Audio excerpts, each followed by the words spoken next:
നടക്കാത്തതൊന്നുമില്ല, ചലിക്കാത്തതൊന്നുമില്ല. ദൈവത്തിന്റെ കരത്താലെല്ലാം നടക്കും. മാറിടാത്തതൊന്നുമില്ല, നീങ്ങിടാത്ത കാര്യമില്ല. യേശുവിന്റെ നാമത്തിൽ സർവം നടക്കും.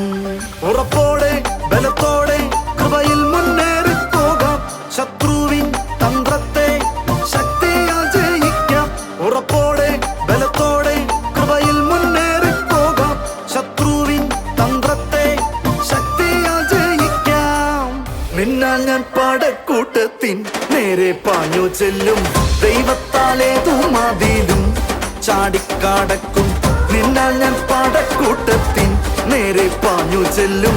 ദൈവത്താലേതു മതിലും ചാടിക്കടക്കും. നടക്കാത്തതൊന്നുമില്ല, ചലിക്കാത്തതൊന്നുമില്ല. ദൈവത്തിന്റെ കരത്താലെല്ലാം നടക്കും.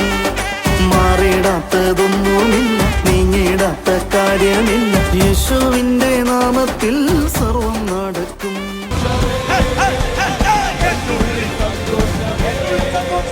ഡിസംബർ 31 വൈകുന്നേരം 7 സൂക്ഷിക്കുന്നു. നീ പറയുന്നത് ആത്മമണ്ഡലത്തിൽ നടക്കാൻ പോകുന്നത്. നീ ഒരു ഫ്ലെയിംസ് ഓഫ് ഫയർ ആകാൻ പോവാ. കൂടുതൽ വിവരങ്ങൾക്ക് 0471661666. ഈ മീറ്റിംഗുകളിലേക്ക് നിങ്ങൾ ഏവരെയും സ്വാഗതം ചെയ്യുന്നു. കർത്താവിൻ്റെ വന്യനാമം മഹത്വപ്പെടുമാറാകട്ടെ. അനുഗ്രഹിക്കപ്പെട്ട ഈ നല്ല സമയത്തിനായി നമുക്ക് ദൈവത്തെ സ്തുതിക്കാം. ഇന്ന് നമ്മൾ കേൾക്കാൻ പോകുന്നത് ദൈവജനത്തിൽ കർത്താവ് പറയുന്ന ഒരു കാര്യമുണ്ട്. ഒരു വ്യക്തിയുടെ വിശ്വാസത്തെക്കുറിച്ച് ഇതൊരു വലിയ വിശ്വാസം എന്ന് പറയുന്നുണ്ട്. എന്തുകൊണ്ടാണ് യേശു ആ വ്യക്തിയുടെ വിശ്വാസത്തെ വലിയ വിശ്വാസം എന്ന് പറയാനിടയായത്? ഇന്ന് നമ്മളത് ചിന്തിക്കുമ്പോൾ നമ്മുടെ ജീവിതത്തോടും ചിലത് തുലനം ചെയ്യുവാൻ തക്കോണം കർത്താവ് നമ്മളെ ചിന്തിപ്പിക്കട്ടെ. നമുക്ക് ആ മെസ്സേജിലേക്ക് പോകാം.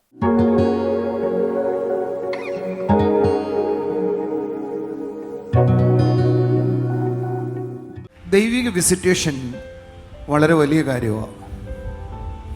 ഞാൻ വിശ്വസിക്കുന്നത് ഈ പകൽ ചിലരെ ദൈവം വിസിറ്റ് ചെയ്യട്ടെ. എന്താ കൈയടിക്കാത്തൊരു ആമേൻ പറയാത്ത? അടുത്തിരിക്കുന്ന ആളോട് കൈ കൊടുത്തിട്ട് പറ, ചിലർക്ക് ഇന്ന് ദൈവിക വിസിറ്റേഷൻ ഉണ്ടാകട്ടെ. ഒരാളുടെ ലൈഫിൽ ദൈവം ഒരാളെ വിസിറ്റ് ചെയ്യുമ്പോൾ ആ വിസിറ്റ് ചെയ്യുന്ന സമയത്താണ് അത്ഭുതങ്ങളും അടയാളങ്ങളും വീര്യപ്രവൃത്തികളൊക്കെ ഉണ്ടാകുന്നത്. ഞാൻ കഴിഞ്ഞ ദിവസം തൃശ്ശൂരായിരുന്ന സമയത്ത് അവിടെ ആദ്യമായിട്ട് വന്ന ഒരു സഹോദരി, ക്രിസ്ത്യനുമല്ല ഒരു ഹിന്ദുവല്ല. ആ സിസ്റ്റർ, ഞാൻ അവരോട് ദൂത് പറഞ്ഞുകൊണ്ടിരിക്കുമ്പോൾ അവർ പറയുക, എനിക്ക് ബ്രദറിനെ അല്ല കാണാനുള്ള, തൃശ്ശൂർ മീറ്റിംഗ് നോക്കി അറിയാം, അതിന് പകരം ഈ ഹോളിന് പൊക്കമുള്ള വെള്ളി നിറമുള്ള ഒരു മനുഷ്യനെ കാണാം. കഴിഞ്ഞ പ്രാവശ്യം തൃശ്ശൂർ സാക്ഷ്യം പറഞ്ഞൊരു ചേച്ചിയെ ശ്രദ്ധിച്ചോ? അതിന് കഴിഞ്ഞ മാസത്തെ അല്ല ഈ പ്രാവശ്യത്തിന് മുമ്പത്തെ മാസത്തെ തൃശ്ശൂർ മീറ്റിങ്ങിനെ ഞാൻ അവരോട് സംസാരിച്ചുകൊണ്ടിരിക്കുമ്പോൾ അവർ യേശുവിനെ നേരിട്ട് കണ്ടു. ആ കണ്ട സിസ്റ്റർ ഈ ആഴ്ച വന്ന് പറഞ്ഞത്, എനിക്ക് യൂട്രസിൽ മുഴയുണ്ടായിരുന്നു, സൗഖ്യമായി, പരിപൂർണമായി വിടുവിക്കപ്പെട്ടു. ആ സ്ത്രീ സഹോദരിയുടെ മോനും അവരും സൗഖ്യമായി, അവരാരോഗ്യത്തിലേക്ക് വന്നു. 5 രോഗം കൊണ്ട് മാറിയത് സാക്ഷ്യം പറഞ്ഞവരെ. വിസിറ്റേഷന് വലിയ കാര്യമുണ്ട്. ഞാൻ വിശ്വസിക്കുന്നത് ഈ പകൽ നിങ്ങളുടെ ലൈഫിലും ചില വിസിറ്റേഷനുകൾ ഉണ്ടാകട്ടെ. നമുക്കൊരു വാക്യത്തിലേക്ക് വരാം. മത്തായി സുവിശേഷം 8-ാം അധ്യായം 5-ാം വാക്യം. ഇത് ഞാൻ എറണാകുളത്ത് നിന്ന് തൊട്ടേച്ച് പോയതാ. ഇന്നത്തെ വിഷയം എൻ്റെ ആത്മലോകമാണ്. പക്ഷെ അവിടേക്ക് എത്തുമോ ഇല്ലയോ എന്ന് എനിക്ക് അറിയത്തില്ല. എത്തുന്നവരെ പോട്ടെ. അവൻ കഫർനഹൂമിൽ എത്തിയപ്പോൾ ഒരു ശതാധിപൻ അവൻ്റെ അടുക്കൽ വന്നിട്ട് പറഞ്ഞു, എൻ്റെ വീട്ടിൽ എൻ്റെ വേലക്കാരൻ തളർന്നു കിടക്കുക. യേശു പറഞ്ഞ മറുപടി ഇന്ന് ശ്രദ്ധിക്കാവും നിങ്ങൾക്ക്. 7-ാമത്തെ വാചകം, ഞാൻ വന്ന് അവനെ സൗഖ്യമാക്കും. എല്ലാവരും പറഞ്ഞു, യേശു പറഞ്ഞ മറുപടി എന്തായിരുന്നു? അവനെ സൗഖ്യമാക്കും. പക്ഷേ ആ മറുപടി കേട്ടപ്പോൾ ശതാധിപൻ പറഞ്ഞ റെസ്പോൺസ് ആണ് എനിക്ക് ഒത്തിരി സ്വാധീനിച്ചത്. ശതാധിപൻ അവനോട്, നീ എൻ്റെ പുരയ്ക്കകത്ത് വരുവാൻ ഞാൻ യോഗ്യനല്ല, ഒരു വാക്ക് പറഞ്ഞാൽ മതി, എൻ്റെ ബാലിക്കാരൻ സുഖമാകും. യേശു ആ വാചകത്തെ കേട്ടിട്ട് ആ ശതാധിപനെ നോക്കിയിട്ട് ചുറ്റുപാടുള്ളവരെ നോക്കിയിട്ട് പറഞ്ഞു, ഇവന് ഭയങ്കര വിശ്വാസമാണ്. ഞാനൊരിക്കലും ഇങ്ങനെ പ്രാർത്ഥിച്ചിട്ടുണ്ട്, കർത്താവേ എനിക്ക് ശതാധിപനുണ്ടായിരുന്നതുപോലെ വലിയ വിശ്വാസം തരണേ. നിങ്ങൾക്ക് എത്ര പേർക്ക് ആഗ്രഹമുണ്ട് വലിയ വിശ്വാസം വേണമെന്ന്? പക്ഷെ കഴിഞ്ഞ ദിവസം എപ്പോഴും ഞാൻ ബൈബിൾ വായിക്കുമ്പോഴേ എൻ്റെ തലയിലേക്ക് കൂടെ ഇങ്ങനെ പോകാൻ തുടങ്ങി. ഈ വലിയ വിശ്വാസം എന്ന് പറയുന്ന ആ ശതാധിപൻ്റെ വിശ്വാസത്തെ ഒന്നൊന്ന് പഠിച്ചു നോക്കാം നിങ്ങൾക്ക്. ഏറ്റവും ആദ്യത്തെ കാര്യം കാണാം, യേശു അവനോട് പറയുക, ഞാൻ നിൻ്റെ വീട്ടിൽ വരാം. അവൻ പറയുന്ന മറുപടി, കർത്താവേ നീ വരണ്ട, പകരം എൻ്റെ അടുക്കലേക്കൊരു വാക്കയച്ചാൽ മതി. എനിക്ക് തലയിൽ കയറുന്നില്ല. നിങ്ങളാരെങ്കിലും യേശു കർത്താവ് വീട്ടിൽ വരാമെന്ന് പറഞ്ഞാൽ വരണ്ടെന്ന് പറയുമോ? അല്ല, ഞാൻ നിങ്ങളോട് ചോദിക്കുമോ, ഞാൻ നിങ്ങളുടെ വീട്ടിൽ വരട്ടെ എന്ന് പറഞ്ഞാൽ നിങ്ങളെന്ന് പറയും, ബ്രദർ ഒന്ന് വന്നാൽ മതി ബ്രദർ എന്ന് പറയും, അല്ലേ? ഞാൻ വീട്ടിൽ വരാമെന്ന് പറഞ്ഞാൽ നിങ്ങൾ എന്തോ അതിന് മറുപടി പറയുന്നത്? എങ്കിൽ അങ്ങനെയാണെങ്കിൽ കർത്താവ് നിങ്ങളുടെ വീട്ടിൽ വരാമെന്ന് പറഞ്ഞാൽ എൻ്റെ റെസ്പോണ്ട് എന്തായിരിക്കും? നമ്മൾ വീട് മുഴുവൻ ഒരുക്കി കളയും. പക്ഷെ ശതാധിപൻ പറയുക, യേശു കർത്താവേ നീ വീട്ടിൽ വരണ്ട, പകരം നീ ഒരു വാക്ക് പറഞ്ഞാൽ അത് നീ വരുന്നത് പോലെ, കുറച്ചും കൂടെ നന്നായി പറഞ്ഞ അതേ ഇഫക്റ്റ് എൻ്റെ വീട്ടിലുണ്ടാകും. കുറച്ച് വലിയ കാര്യമാണ്. യേശു അതിനെ നോക്കിയിട്ട് പറഞ്ഞു, ഞാൻ വരണ്ട എന്ന് പറഞ്ഞ് അവനെ നോക്കിയിട്ട് പറഞ്ഞു, ഇവന് ഭയങ്കര വിശ്വാസമാണ്. ഞാൻ ആ വാക്യം വായിച്ചു പോയിരുന്നു, ചിരിച്ചു. കർത്താവേ നീ ഞങ്ങളുടെ വീട്ടിൽ വരുന്നതല്ലേ വലിയ വിശ്വാസത്തിന്റെ ഫലം? വലിയ വിശ്വാസം എന്ന് പറയുന്നത് യേശു എനിക്ക് ഡയറക്റ്റ് എൻ്റെ വീട്ടിൽ വരുന്നതല്ലേ? പക്ഷേ യേശു പറഞ്ഞത് നേരെ തിരിച്ചാ. യേശു പറയാ, ഞാൻ വരണ്ട എന്ന് പറഞ്ഞ് ഇവനാണ് മറ്റുള്ള പലരെയേക്കാൾ വിശ്വാസമുള്ളതെന്നാ. ഒരു നല്ല ഹല്ലേലൂയ പറഞ്ഞാട്ടെ. ആളുകളെ ഞാൻ കണ്ടിട്ടുണ്ട് എൻ്റെ അടുക്കൽ വരുമ്പോൾ, ഈ പ്രസംഗം കേൾക്കുന്ന നിങ്ങൾ തന്നെ ഒന്ന് ശ്രദ്ധിച്ച്, മീറ്റിംഗ് കഴിയുമ്പോൾ ഞാനൊന്ന് തൊടണം നിങ്ങളെ, അല്ലെങ്കിൽ നിങ്ങളോടൊരു വാക്ക്, അല്ലെങ്കിൽ നിങ്ങളുടെ തലയിലൊന്ന് കൈവയ്ക്കണം. എൻ്റെ പേഴ്സണൽ പ്രസൻസ് ആണോ നിങ്ങൾക്ക് വലുത്, ഞാൻ സംസാരിക്കുന്ന വാക്കുകളാണോ വലുത്? നമ്മൾ പറയും, ബ്രദറിന് തൊട്ടാൽ മതി, ബ്രദർ എനിക്കൊന്ന് പ്രാർത്ഥിച്ചാൽ മതി. അല്ല ബ്രദറെ, അതിന് പകരം ഞാൻ നിന്നോടൊരു വാക്ക് പറഞ്ഞാൽ പോരെ. ഞാൻ പ്രസംഗമൊക്കെ ശരിയാ ബ്രദറെ, പക്ഷേ അതിനേക്കാൾ ഉപരി ബ്രദറും തൊടണം, ബ്രദറും തൊടണം, ബ്രദറും തലയ്ക്ക് പിടിക്കണം. പക്ഷേ ഈ ശതാധിപന്റെ ആറ്റിറ്റ്യൂഡ് കുറച്ച് വ്യത്യാസമായിരുന്നു. അവൻ പറയുക, യേശുവേ നീ എൻ്റെ വീട്ടിൽ വരണമെന്ന് നിർബന്ധമില്ല, അതിന് പകരം നീ ഒരു വാക്ക് പറഞ്ഞാൽ മതി, ആ വാക്കിന് ചിലത് ചെയ്യുവാനായി കഴിയും. കുറച്ചും കൂടെ കയറി പറഞ്ഞാൽ ആ ശതാധിപനൊരു കാര്യം മനസ്സിലായി, വാക്കുകളുടെ വേർഡിന്റെ ശക്തിയെ അവന് മനസ്സിലായി. ഭയങ്കരമാണ്. ആ ശക്തിയെ മനസ്സിലായതുകൊണ്ട് യേശു കർത്താവിനെ നോക്കിയിട്ട് പറഞ്ഞ്, ഇവന്റെ അകത്ത് അസാധാരണമായ വിശ്വാസം ഉള്ളത് ഇതുവരെ ഞാൻ ഇങ്ങനൊരാളെ കണ്ടില്ല എന്ന് പറഞ്ഞാൽ, നിങ്ങളെ നോക്കിയിട്ട് യേശു പറയുവാനിടയാകും, എനിക്ക് എൻ്റെ ദൈവത്തിൻ്റെ വചനത്തിൻ്റെ ശക്തിയെ ഒരാൾക്ക് മനസ്സിലായാൽ അയാളെ നോക്കിയിട്ട് യേശു പറയും, ഇവന് ഭയങ്കര വിശ്വാസമാണ്, ഇവന് ചിലത് ചെയ്യാനായി കഴിയും. പക്ഷെ നമ്മൾ അങ്ങനെയല്ല. നമ്മൾ പലപ്പോഴും പേഴ്സണൽ അറ്റൻഷനാണ്. എന്നെയാണ് നിങ്ങൾക്ക് ഞാൻ പ്രസംഗിക്കുന്ന വാചകത്തിനേക്കാൾ പ്രാധാന്യമുള്ളത്, ഞാനാ നിങ്ങൾക്ക് പ്രയോറിറ്റി ഉള്ളത്, അതിനേക്കാൾ ഞാൻ പ്രസംഗിക്കുന്ന വേർഡിനല്ല പലപ്പോഴും പ്രാധാന്യമുള്ളത്. നിങ്ങളൊന്നും മിണ്ടാത്തെ? ശബ്ദകീർത്തി ഹല്ലേലൂയ പറഞ്ഞേ. ഞാൻ നിങ്ങളോട് പറയുക, യേശു ഇന്ന് പകൽ നിന്നെ സൗഖ്യമാക്കും. അതിനുശേഷം ആളുകൾ പറയും, ബ്രദറും തലയ്ക്ക് പിടിച്ചാൽ ഞാൻ വിശ്വസിക്കാം. പക്ഷെ ഞാൻ പറയുന്ന വാക്കിനേക്കാൾ പ്രയോറിറ്റി നമ്മൾക്ക് എന്തിനായിരുന്നു? ആളുകളുടെ പ്രസൻസിനാ. പക്ഷേ ഈ മനുഷ്യന് നേരെ തിരിച്ചായിരുന്നു. ആളിൻ്റെ അപ്പിയറൻസ് അല്ല ആവശ്യം, ആളിൻ്റെ പ്രസൻസ് ആയിരുന്നില്ല ആവശ്യം, പകരം യേശുവിൻ്റെ വാക്കുകളായിരുന്നു അവിടെ ആവശ്യം ഉണ്ടായിരുന്നത്.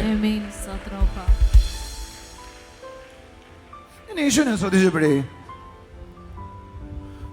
ശ്രദ്ധിച്ചപ്പോൾ യേശുവിന്റെ മിനിസ്ട്രിയുടെ പ്രത്യേകത നിങ്ങൾ ശ്രദ്ധിക്കാവോ? മത്തായി സുവിശേഷം 8-ാം അധ്യായം അതിന്റെ 16-ാമത്തെ വാക്യം അവിടെ എഴുതിയിരിക്കുക, അവൻ വാക്കുകൾ കൊണ്ട് ഭൂതങ്ങളെ പുറത്താക്കി, വാക്കുകൾ കൊണ്ട് രോഗികളെ സൗഖ്യമാക്കി. ഞാൻ പലപ്പോഴും ചോദിച്ചിട്ട്, അതെങ്ങനെയാ കർത്താവേ വാക്കുകൊണ്ട് ഭൂതങ്ങളെ പുറത്താക്കുന്നത്? ഒരു വ്യക്തിയുടെ അകത്തേക്ക് സ്ത്രീലം വന്നേ, ഇവിടെ നിന്നേ, ഇയാൾ എന്തോ പ്രശ്നം ഉണ്ടെന്ന് വിചാരിക്കും, അവനൊരു പ്രശ്നം വരത്തില്ലേ? ഇയാളെ ഒന്ന് പിശാച് പിടിപ്പെട്ടു എന്ന് വിചാരിക്കേ, പിശാച് പിടിക്കത്തുമില്ലേ? ഞാൻ ഇയാളോട് സംസാരിക്കുമ്പോൾ ഇയാളുടെ അകത്തേക്ക് ദൈവദിനം കയറുന്നു, ചെവിയിലൂടെ അകത്ത് കയറിയേ. ആ വചനത്തിന് എന്ത് ചെയ്യാൻ പറ്റുമെന്ന്? ഇയാളെ ചുറ്റും ഇയാളെ ബന്ധിച്ചു വെച്ചിരിക്കുന്ന സകല ചങ്ങലകളെയും പൊട്ടിക്കാൻ പറ്റുമെന്ന്. എന്ന് പറഞ്ഞാൽ ഞാൻ ഇയാളെ തൊടണ്ട, എൻ്റെ വാക്കുകൾ ഇയാൾ കേൾക്കാനും അംഗീകരിക്കാനും സ്വീകരിക്കാനും തയ്യാറായാൽ ആ വാക്കുകൾക്ക് നിന്റെ ചങ്ങലകളെ അഴിക്കാൻ കഴിയുമെന്ന്. കമോൺ, കൈയടിച്ചു ആമീൻ പറ. എന്ന് പറഞ്ഞ് എങ്ങനെ പറയാം? നമ്മുടെ വീട്ടിലെ കോഴി അടയിരിക്കുമ്പോൾ അത് 21 ദിവസം അതിനെ അടയിരിക്കണം. അടയിരുന്നാൽ അതിനകത്തുള്ള മുട്ട മാറിയിട്ട് കോഴിക്കുഞ്ഞ് പുറത്തു വരും. പുറത്തെ ഷെല്ല് പൊട്ടിച്ചത് പുറത്തു വരും. അല്ല, ഇപ്പോൾ ഇൻക്യുബേറ്ററാണ്, ഒരു ദിവസം കൊണ്ട് കോഴിമുട്ട വിരിക്കാൻ പറ്റും. കാരണം അതിൻ്റെ ടെമ്പറേച്ചർ കൊണ്ട് അതിനെ പുറത്തു കൊണ്ടുവരാൻ പറ്റും. എന്ന് പറഞ്ഞാൽ അകത്തൊരു ജീവനുണ്ട്, ഈ പുറത്തെ ഷെല്ലാണ് ആ ജീവനെ തടഞ്ഞു വെച്ചിരിക്കുന്നത്. ഇതിനകത്തേക്ക് ദൈവത്തിൻ്റെ വചനം വന്ന് പുറത്തുള്ള ഷെല്ലിനെ പൊട്ടിച്ച് ചിലത് പുറത്തു വരാനായി തുടങ്ങുമെന്ന്. എന്ന് പറഞ്ഞ് സകലതിനെയും ജയിക്കാൻ തുടങ്ങുമെന്ന്. യേശു ഭൂതങ്ങളെ പുറത്താക്കാൻ, രോഗിയെ സൗഖ്യമാക്കാൻ യേശുവിൻ്റെ വാക്കുകളെയാണ് ഉപയോഗിച്ചത്. നമുക്ക് വാക്കുകൾക്ക് പ്രയോറിറ്റി ഇല്ല. നിങ്ങൾ പറയും ജോൺ ദാരു ബ്രദർ തൊടണം. എന്നാൽ നിങ്ങൾ അറിയേണ്ടത് 1 യോഹന്നാൻ 2:27 വാക്യം അവിടെ എഴുതിക്കുക, അവനാൽ പ്രാപിച്ച അഭിഷേകം നിങ്ങളുടെ ഉള്ളിൽ വസിക്കുന്നു. അപ്പൊ എൻ്റെ അകത്ത് വ്യാപരിക്കുന്ന ഒരു അഭിഷേകമുണ്ട്. എൻ്റെ കൂടെ ഉണ്ടെങ്കിൽ കൈ അടിച്ചൊരു നല്ല ആമീൻ പറഞ്ഞേ. ആരും നിങ്ങളെ ഉപദേശിച്ചു തരേണ്ട ആവശ്യമില്ല. ആ അഭിഷേകം തന്നെ നിങ്ങളോട് സംസാരിക്കും. അപ്പൊ ഞാൻ സംസാരിക്കുന്നു എന്ന് പറയുമ്പോൾ ഞാനല്ല സംസാരിക്കുന്നത്, എൻ്റെ ഉള്ളിൽ നിങ്ങളോട് സംസാരിക്കാനായി ദൈവം പകർന്നൊരു അഭിഷേകമുണ്ട്. കൂടെ ഉണ്ടെങ്കിൽ കൈ അടിച്ചൊരു ആമീൻ പറ. കുറച്ചും കൂടെ നന്നായി പറഞ്ഞ, നിങ്ങളെ ഡെലിവർ ചെയ്യുവാൻ ദൈവം എന്നെ കണ്ടപ്പോൾ ദൈവം തീരുമാനിച്ചത് അവൻ്റെ അഭിഷേകം എൻ്റെ ഉള്ളിൽ വെച്ചിട്ട് ജോൺ ദാരു എന്ന് പറയുന്ന വ്യക്തി വാ തുറക്കുമ്പോൾ ആ വാക്കുകളിലൂടെ എനിക്ക് ചിലരെ വിടുവിക്കാനായി പറ്റുമെന്നാ. ഞാനും നിങ്ങളും പ്രാർത്ഥിക്കുന്നുണ്ടോ, യേശുവേ നീ എൻ്റെ വീട്ടിൽ വരണേ, യേശുവേ എന്നെ ഒന്ന് സന്ദർശിക്കണേ. യേശുവിൻ്റെ സന്ദർശനം യാതൊരു തെറ്റുമില്ല, ഞാനിപ്പോഴും ആഗ്രഹിക്കുന്നുണ്ട്. പല പ്രാവശ്യം എന്നെ കർത്താവ് സന്ദർശിച്ചിട്ടുണ്ട്, ഇനിയും സന്ദർശിക്കുന്നതിൽ സന്തോഷമാണ്. പക്ഷേ യേശുവേ നീ എന്നെ സന്ദർശിക്കണേ എന്ന് പ്രാർത്ഥിക്കുന്ന അതേ ഇഫക്റ്റിൽ നമ്മൾ എപ്പോഴെങ്കിലും യേശുവേ നിൻ്റെ വാക്ക് എനിക്ക് തരണേ എന്ന് പ്രാർത്ഥിച്ചിട്ടുണ്ടോ? നോ. കാരണം നമുക്ക് ഫിസിക്കൽ അപ്പിയറൻസ് ആണ് താല്പര്യമുള്ളത്. പക്ഷെ ദൈവം പറയുക, ആദിയിൽ വചനം ഉണ്ടായിരുന്നു, വചനം ദൈവത്തോടു കൂടെയായിരുന്നു,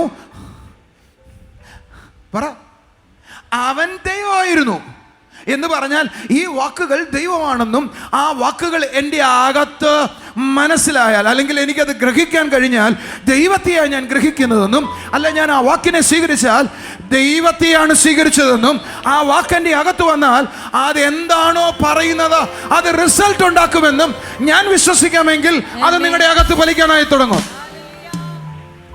അതുകൊണ്ട് കർത്താവ് പറഞ്ഞേ, എൻ്റെ വാക്ക് എവിടെയെങ്കിലും പോയിട്ട് അത് തിരിച്ചു വരത്തില്ല. അത് എവിടെയെങ്കിലും പോയാൽ അത് ഫലം ഉണ്ടാക്കിയിട്ടേ വരത്തുള്ളൂ. അത് പാറ പോലെ ആയിരിക്കുന്ന സ്ഥലത്ത് ചെന്നാൽ അത് ചിറ്റിക പോലെയാ. അതിനെ ഓടച്ച് അത് എന്താണോ ചെയ്യാൻ എടുക്കാൻ ആഗ്രഹിച്ചത് അത് ചെയ്തെടുത്തിട്ടേ വരത്തുള്ളൂ.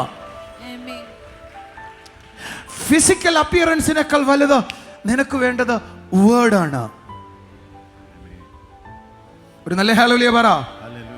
ഈ വേർഡിനായി ആരെങ്കിലും ദാഹിക്കാൻ തുടങ്ങിയാൽ അവരുടെ സാഹചര്യങ്ങൾ, വേദപുസ്തകത്തിന്റെ ഭാഷയെ പറഞ്ഞ അവരുടെ സാഹചര്യങ്ങൾ ഓരോന്നും അഴിയാൻ തുടങ്ങും. അവരുടെ വിശ്വാസം അടുത്ത ലെവലിൽ നിന്ന് അടുത്ത ലെവലിലേക്ക് വരാൻ തുടങ്ങും.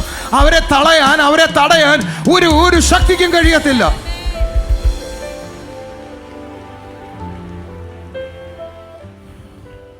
നമ്മൾ പ്രാർത്ഥിക്കാറുള്ള ഏറ്റവും വലിയ പ്രാർത്ഥന, യേശുവേ എൻ്റെ വീട്ടിൽ വരണേ കർത്താവേ, എന്നെ നീ സന്ദർശിക്കണേ കർത്താവേ. യേശു സന്ദർശിക്കുന്നതിനെ തുല്യവാ വേർഡ് നിങ്ങൾക്ക് ലഭിച്ചാലും. ഞാൻ ചിന്തിച്ചു, കർത്താവേ വേർഡ് എനിക്ക് ലഭിക്കാനാണോ എളുപ്പം, യേശു എന്നെ സന്ദർശിക്കാനോ എളുപ്പം? രണ്ടും ഒരേപോലെയാ, പക്ഷേ വേർഡ് എനിക്ക് ആക്സസ് ചെയ്യാൻ എളുപ്പമാ. ഒരു സന്ദർശനം ഇല്ലാതെ ഇരിക്കുന്ന ഒരാളോട് എനിക്ക് പറയാം, ആരെങ്കിലും അവന് വേർഡിനെ ആക്സസ് ചെയ്താൽ അവൻ ദൈവത്തെ കണ്ടുമുട്ടാനായി തുടങ്ങുമെന്ന്. ഞാൻ സഭയെ നോക്കി ഒരു ദൂത് പറയട്ടെ, നിങ്ങളിലൂടെ പലരും വൻ കാര്യങ്ങൾ ചെയ്യാൻ പോവാ. നിങ്ങളിൽ പലരും വൻ കാര്യങ്ങൾ ചെയ്യാൻ പോവാ. നിങ്ങളിൽ പലരും വൻ കാര്യങ്ങൾ ചെയ്യാൻ പോകുകയാണ്. നിങ്ങളിൽ പലരും വൻ കാര്യങ്ങൾ ചെയ്യുകയാ. നിങ്ങളിൽ പലരും വൻ കാര്യങ്ങൾ ചെയ്യുകയാ. ഞാനിത് രാവിലെ ട്രിവാൻഡ്രത്ത് പ്രാർത്ഥിക്കുമ്പോൾ ഒരു ചേച്ചിയുടെ ചെവിക്ക് വേണ്ടി പ്രാർത്ഥിച്ചയാൾ സൗഖ്യമായില്ല. പക്ഷെ ഞാൻ ഇവിടെ വന്നപ്പോൾ ഞാൻ ആദ്യം നോക്കിയത് ആരുടെ ചെവിയാ ആദ്യം പ്രാർത്ഥിക്കേണ്ടതെന്നാ. നമുക്ക് മനസ്സിലായില്ല. ഞാൻ തോൽക്കാൻ അല്ല ജനിച്ചതാ, ഞാൻ ജയിക്കാനാ ജനിച്ചതാ. തോൽക്കേണ്ട കാര്യമില്ല, ജയിക്കാനാ ദൈവം വിളിച്ചതാ. എവിടെയും തോറ്റു കിടക്കത്തില്ല, എല്ലായിടത്തും ജയിക്കാനാ വിളിച്ചതാ. എവിടെയും തളർന്നു കിടക്കില്ല, എല്ലായിടത്തും ഉയരാനാ ദൈവം വിളിച്ചതാ. കമോൺ, കൈ അടിച്ചു ആമേൻ പറ. കൂടെ എത്തിയവരുന്നല്ലേ ആമേൻ പറഞ്ഞേ. ഈ പകൽ ചിലരെ നോക്കിയിട്ട് എനിക്ക് പറയാനുണ്ട്, വചനത്തെ റിസീവ് ചെയ്യുക മാത്രമല്ല, ചിലർക്ക് വചനത്തെ കൊടുക്കാൻ. യേശു ശതാധിപനെ നോക്കി വേർഡിനെ കൊടുത്തതുപോലെ ചിലരെ ദൈവം വേർഡിനെ കൊടുക്കാൻ എഴുന്നേൽപ്പിക്കുകയാ. ആ വേർഡ് ചിലത് ചലിക്കാൻ പോകുകയാ. വേർഡ് ഒരു വ്യക്തിയുടെ ലൈഫിൽ വരുമ്പോൾ യഥാർത്ഥത്തിൽ ഒരു വിസിറ്റേഷൻ ആ വ്യക്തിക്ക് ഉണ്ടായതുപോലെ തന്നെയാണ്. ഓരോ വിസിറ്റേഷനും തൻ്റെ ലൈഫിനെ മാറ്റാനിടയാകും. ഒരു ദൈവിക വിസിറ്റേഷന് തൻ്റെ ജീവിതത്തിൽ ചിലതിനെ ഉളവാക്കാനായി കഴിയും. താൻ ആയിരിക്കുന്ന ആ സ്ഥിതിയിൽ നിന്ന് തന്നെ അപ്ഗ്രേഡ് ചെയ്യാനായി കഴിയും. അതേപോലെ തന്നെയാണ് വേർഡിനും. ആ വേർഡിനെ ചിലതിനെ ഉളവാക്കാനായി കഴിയും. നിന്നെ പുതിയ ഒരു വ്യക്തിയാക്കാനായി കഴിയും. നിനക്കൊരു രൂപാന്തരത്തെ കൊണ്ടുവരുവാനായി കഴിയും. അതുകൊണ്ട് തന്നെ ദൈവവചനത്തെ അതിൻ്റേതായ രീതിയിൽ ഉൾക്കൊള്ളുവാനും നമ്മുടെ ലൈഫിനെ വിശകലനം ചെയ്യുവാൻ തക്കോണം കർത്താവ് സഹായിക്കട്ടെ. നമുക്കിനി ചില സാക്ഷ്യങ്ങളിലേക്ക് പോകാം.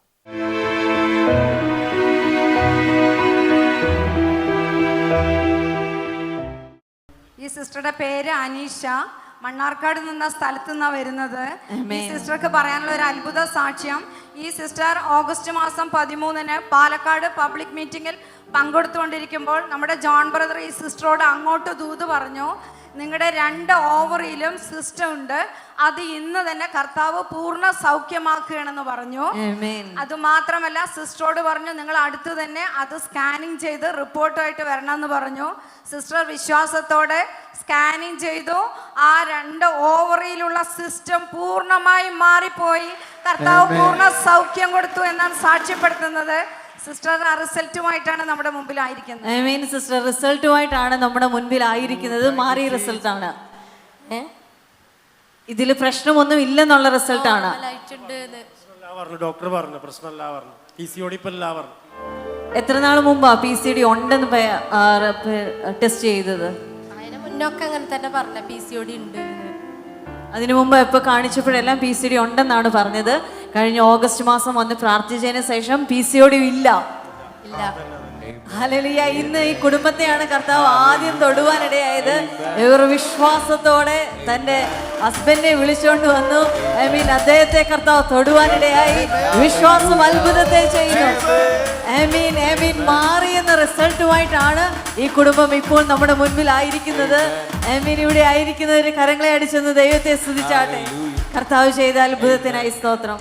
അടുത്ത പ്രാവശ്യം ഇവര് വരുമ്പോ അടുത്തൊരു സാക്ഷ്യം കാണും. ഇവർക്കൊരു തലമുറയായെന്ന് കൂടെ കേൾക്കാം. വീണ്ടും കർത്താവ് ചെയ്ത് പറയാനുണ്ട്. സിസ്റ്റർ പറഞ്ഞാട്ടെ, എന്താന്ന് പറഞ്ഞാട്ടെ. ഞങ്ങൾക്ക് വീട് പണി തുടങ്ങി, പുതിയ വണ്ടി വാങ്ങി, ഇതൊക്കെ ചെയ്തു. അതോടൊപ്പം വീട് പണി തുടങ്ങി, പുതിയൊരു വാഹനം ലഭിച്ചു. കർത്താവ് കൊടുത്ത അനുഗ്രഹത്തിനായി സ്തോത്രം. Thank you Jesus. സന്തോഷത്തോടെ പോയാട്ടെ. അനുഗ്രഹിക്കപ്പെട്ട 3 സാക്ഷ്യവുമായാണ് ഈ സിസ്റ്റർ നമ്മുടെ മുമ്പിലായിരിക്കുന്നത്. ഈ സിസ്റ്ററുടെ പേര് രാധ. കണ്ണാടി എന്ന് പറയുന്ന സ്ഥലത്ത് നിന്നാണ് വരുന്നത്. ആദ്യത്തെ സാക്ഷ്യം, ഈ സിസ്റ്റർക്ക് 2 ആമക്കൾ. 2 ആമക്കളും വിദ്യാഭ്യാസം കഴിഞ്ഞു. ഒരാൾ MBA കഴിഞ്ഞു, ഒരാൾ IIT കോഴ്സും കംപ്ലീറ്റ് ആയി. പക്ഷെ 2 മക്കൾക്കും ജോലി ഇല്ലാതെ ഭാരപ്പെടുമായിരുന്നു. ഈ സിസ്റ്റർ വിശ്വാസത്തോടു കൂടി നമ്മുടെ ജീസസ് ടൈമിലേക്ക് വിളിച്ചു പ്രാർത്ഥിച്ചു. അതിനെ തുടർന്ന് 2 മക്കൾക്കും അനുഗ്രഹിക്കപ്പെട്ട ജോലി കിട്ടിയെന്നാണ് സിസ്റ്റർ സാക്ഷ്യം. 2 പേർക്കും ജോലിയില്ലായിരുന്നു. അതായത് കോവിഡ് സമയത്താണ് എൻ്റെ മോൻ ഫൈനൽ കഴിഞ്ഞിറങ്ങിയത്. ചെറിയ മകൻ IIT കഴിഞ്ഞിറങ്ങിയത്. അപ്പോൾ ശരിക്കും അവർക്ക് ക്യാമ്പസ് വരേണ്ടതാണ്. അപ്പോൾ ക്യാമ്പസ് വരാനുള്ള ബുദ്ധിമുട്ട് ബുദ്ധിമുട്ടുണ്ടായി. മോൻ എടുത്ത ട്രേഡിന് ക്യാമ്പസ് ഉണ്ടായില്ല. അപ്പോൾ ജോലി കിട്ടാതെ 1 വർഷം എൻ്റെ മോൻ കോഴ്സ് കഴിഞ്ഞിട്ട് വീട്ടിൽ വന്നിരിക്കുകയായിരുന്നു. അപ്പോൾ ഞാൻ ജീസസ് വേൾഡിൽ നമ്മുടെ ബ്രദറിനോട് തന്നെ വീഡിയോ കോളിൽ സംസാരിച്ചു. അപ്പോൾ എന്നോട് ബ്രദർ പറഞ്ഞു, എല്ലാത്തിനും ദൈവത്തിൻ്റെ അനുഗ്രഹം മാമിനുണ്ടാകും എന്ന് എന്നോട് പറഞ്ഞു. എനിക്ക് എൻ്റെ മോൻ 1 വർഷം കഴിയുമ്പോഴത്തേക്ക് തന്നെ ജോലി കിട്ടി. വലിയ മോനും അതുപോലെ തന്നെ ജോലിയില്ലാതെ ഭാരപ്പെടുന്നുണ്ടായിരുന്നു. ഒരു ഹോസ്പിറ്റലിൽ ബയോമെഡിക്കലായിട്ട് വർക്ക് ചെയ്തിരുന്നു ആദ്യം. അവിടെ അവന് ബുദ്ധിമുട്ടായിട്ട് അവൻ ഇറങ്ങി നിൽക്കുമായിരുന്നു. പിന്നെ അവൻ MBA ഹോസ്പിറ്റൽ അഡ്മിനിസ്ട്രേഷൻ ചെയ്തു. വേഗം ജോലി കിട്ടി. പ്രാർത്ഥിച്ചതിന്റെ ഫലമായിട്ടാണെന്ന് ഞാൻ പൂർണ്ണമായും വിശ്വസിക്കുന്നു. 2 മക്കൾക്കും ജോലി കിട്ടി. നമ്മുടെ സകല പ്രശ്നങ്ങൾക്കും എൻ്റെ കർത്താവ് മതിയായവനാണ്. ഒന്ന് പറഞ്ഞാട്ടെ, എൻ്റെ സകല പ്രശ്നങ്ങൾക്കും എൻ്റെ കർത്താവ് മതിയായവനാണ്. കർത്താവ് അനുഗ്രഹിക്കട്ടെ. അമ്മേ, ഒരു സാക്ഷ്യം കൂടിയുണ്ട്. സിസ്റ്റർ ITIയിൽ വർക്ക് ചെയ്യുമായിരുന്നു, റിട്ടയർ ചെയ്തു. പക്ഷെ സിസ്റ്റർക്ക് പെൻഷൻ തടഞ്ഞു വെച്ചിരിക്കുമായിരുന്നു. 4 വർഷമായിട്ട് സിസ്റ്റർക്ക് പെൻഷൻ കിട്ടിയിട്ടുണ്ടായിരുന്നില്ല. സിസ്റ്റർ ലേബർ കോർട്ടിൽ കേസുമായി പോയിക്കൊണ്ടിരിക്കുമായിരുന്നു. പക്ഷെ സിസ്റ്റർ വിശ്വാസത്തിൽ വന്നതിന് ശേഷം സിസ്റ്റർ ജീസസ് ടൈമിൽ വിളിച്ച വിശ്വാസത്തോടുകൂടി പ്രാർത്ഥിച്ചു. ആ തടഞ്ഞു വെച്ചിരുന്ന പെൻഷൻ സിസ്റ്റർക്ക് കിട്ടാൻ തുടങ്ങി. ഈ മാസം മുതൽ ലഭിച്ചു എന്നാണ് സിസ്റ്റർ പറയുന്നത്. ഈ മാസം മുതൽ എനിക്ക് പെൻഷൻ ലഭിച്ചു. ജീവിക്കുന്നു ഇനി മുതൽ എന്നും. കർത്താവിന്റെ കൃപയ്ക്കായി സ്തോത്രം. ഇനിയുണ്ട് സാക്ഷ്യം. ഞായറാഴ്ച മീറ്റിംഗിൽ സിസ്റ്റർ നടുവിന് ബുദ്ധിമുട്ടുമായിട്ട് ഭാരത്തോടുകൂടിയാണ് നമ്മുടെ പാലക്കാട് സൺഡേ മീറ്റിംഗിൽ പ്രാർത്ഥനയ്ക്ക് വന്നത്. സിസ്റ്റർ ആ പ്രാർത്ഥനയുടെ മധ്യേ തന്നെ കർത്താവ് തൊട്ടു. ആ നടുവേദന അന്നേരം തന്നെ മാറിപ്പോയെന്നത്. ഹല്ലേലൂയ. ഇന്ന് നടുവേദനയായിട്ട് ആരെങ്കിലും ഉണ്ടോ? ജോയിൻസിന് പെയിൻ ആയിട്ട് ആരെങ്കിലും ഉണ്ടോ? വിശ്വാസത്തോടായിരുന്നാട്ടെ ഈ മീറ്റിംഗിൽ നിന്ന് നിങ്ങൾ മടങ്ങി പോകുന്നതിന് മുമ്പ് നിങ്ങൾ സൗഖ്യമാകാനിടയെ. ഏത് പ്രശ്നമാണോ കർത്താവിന്റെ കരങ്ങളിൽ ഏൽപ്പിച്ചാട്ടെ. ഇവരുടെ സാക്ഷ്യം പറഞ്ഞ ഓരോ വ്യക്തികളും കർത്താവിൽ നിന്ന് അനുഭവിച്ച സന്തോഷത്തിൽ നിന്നാണ് പറയുന്നത്. നിങ്ങൾ മടങ്ങി പോകുമ്പോൾ അതിനെ പ്രാപിച്ചേ പോകാവൂ. ആ സൗഖ്യമായിട്ടേ പോകാവൂ. ആ വിടുതലായിട്ടേ പോകാവൂ. കർത്താവിന്റെ അനുഭവത്തോടെ പോകാവൂ.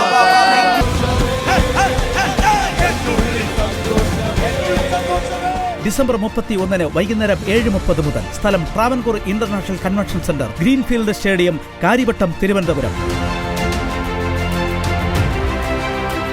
കർത്താവിന്റെ ദാസൻ അപ്പോസ്തലൻ ജോൺ താരു ഈ മീറ്റിംഗുകളിൽ ശുശ്രൂഷിക്കുന്നു. നീ പറയുന്നത് ആത്മമണ്ഡലത്തിൽ നടക്കാൻ പോകുന്നത്. നീ ഒരു ഫ്ലെയിംസ് ഓഫ് ഫയർ ആകാൻ പോവാ. കൂടുതൽ വിവരങ്ങൾക്ക് 0471 661 6666. ഈ മീറ്റിംഗുകളിലേക്ക് നിങ്ങൾ ഏവരെയും സ്വാഗതം ചെയ്യുന്നു. ഓരോ ദൈവിക അത്ഭുതത്തിനും അതിൻ്റെതായ പ്രാധാന്യങ്ങളുണ്ട്. കർത്താവ് ഒരു വ്യക്തിയെ തൊടുന്നു. ദൈവജനത്തെ നമുക്ക് കാണാൻ കഴിയും. വിശ്വാസം ഹേതുവായും വിശ്വാസത്തിനായിക്കൊണ്ടും കർത്താവ് അത്ഭുതങ്ങളെ ചെയ്യുന്നുവെന്ന്.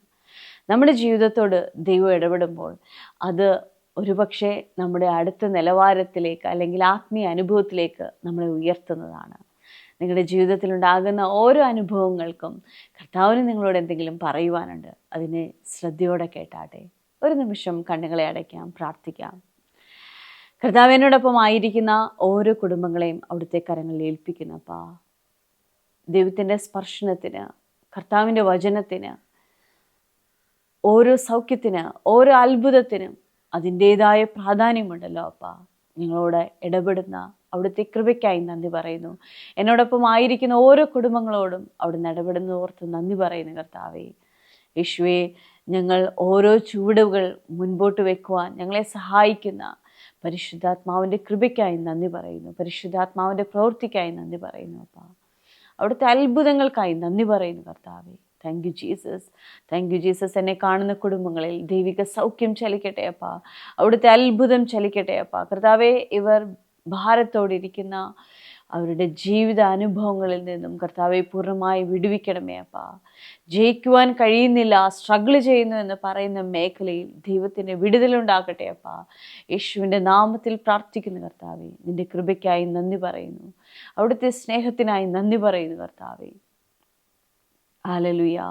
Thank you Jesus. ദൈവത്തിൻ്റെ പ്രവൃത്തിക്കായി നന്ദി കർത്താവെ. എന്നെ കാണുന്ന ഒരു വ്യക്തിയുടെ വയറ്റിൽ കുരുക്കൾ വരുന്നൊരു അനുഭവമുണ്ട്. അത് നാളുകളായി ചെറിയ കുരുക്കൾ വരും, ചൊറിച്ചിലുണ്ടാകും. എന്തെങ്കിലും മെഡിസിൻ ഉപയോഗിക്കുമ്പോൾ അത് മാറും, വീണ്ടും അത് വരും. ആ വ്യക്തിയെ കർത്താവ് സൗഖ്യമാക്കുകയാണ്. യേശുവിൻ്റെ നാമത്തിലുള്ള സൗഖ്യം ആ വ്യക്തിയുടെ മേൽ ചലിക്കട്ടെ അപ്പാ. ആ വ്യക്തിയുടെ മേൽ ചലിക്കട്ടെ അപ്പാ. ആ വ്യക്തിയുടെ മേൽ ചലിക്കട്ടെ അപ്പാ. കർത്താവിൻ്റെ കൃപയ്ക്കായി നന്ദി പറയുന്നു. Thank you Jesus. എന്തോ വെട്ടുന്നതിനിടയിൽ തൻ്റെ കൈ കത്തി കൊണ്ട് നല്ലതായിട്ട് മുറിഞ്ഞിരിക്കുന്നത് കാണാം. ആ മുറിവിനെ തുടർന്ന് കൈകൾക്ക് ചില സ്വാധീനക്കുറവോ പ്രയാസങ്ങളോ ഉണ്ടായിട്ടുണ്ട്. ആ വ്യക്തിയെ കർത്താവ് തൊടുകയാണ്. യേശുവിൻ്റെ നാമത്തിൽ കർത്താവെ ആ കൈകളിലുണ്ടായിരിക്കുന്ന ബലക്ഷയം മാറട്ടെ അപ്പാ, ബലക്ഷയം മാറട്ടെ അപ്പാ. അവിടുന്ന് ചെയ്തതിനായി നന്ദി പറയുന്നതിനെ കാണുന്ന ഓരോ കുടുംബങ്ങളിലും ദൈവത്തിൻ്റെ കൃപ ചലിക്കണം. ബാഗിൻ്റെ ബിസിനസ് ചെയ്യുന്നൊരു വ്യക്തിയെ കാണാം. ആ വ്യക്തിയോട് കർത്താവ് ഇടപെടുകയാണ്. ദൈവത്തിൻ്റെ കൃപ ചലിക്കട്ടെ അപ്പാ, വലിയ സമൃദ്ധിയെ കൊടുത്താട്ടെ അപ്പാ, ഈശോയ ലൈഫിന് മാറ്റത്തെ കൊടുത്താട്ടെ അപ്പാ. കർത്താവെ സ്വർഗീയ പിതാവയോട് ഞങ്ങളുടെ പ്രാർത്ഥന കേട്ടതിനായി സ്തോത്രം, യേശുവിൻ്റെ നാമത്തിൽ തന്നെ ആമീൻ. കർത്താവിൻ്റെ കൃപയിൽ ഓരോ ദിവസവും ആശ്രയിക്കാം, വലിയ നന്മകളിലായിരിക്കാം. God bless you.